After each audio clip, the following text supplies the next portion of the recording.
បងប្អូនយើងមានខ្សែនាឡិកាជាមួយនឹង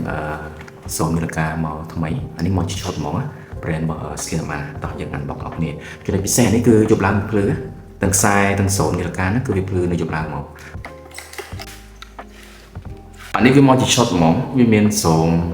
នាឡិកាខ្សែនាឡិកានេះគឺរបៀបឆក់ជាប់បាច់កឹបរបស់វានេះបងប្អូនឃើញទេកឹបរបស់វាគឺវាជាប់ល្អមែនទេពេលបងឆក់ជាប់ហើយបងឆក់ជាប់ហើយវាកឹបជាប់មកតង់ទៀតអញ្ចឹងអត់មានអារម្មណ៍ថាយើងគេងទៅវារបូតទេគឺវាជាប់មកមែនទេព្រោះតែយើងទិញខ្លាំងមែនទេអញ្ចឹងមួយឈុតនេះគឺអែមែនទេកឹបជាប់មកអូដោយសារតែពេលយប់យើងពិបាកថតមែនតែខ្ញុំថតមួយទូរស័ព្ទពេលយប់ឡើងវាចេញដែរ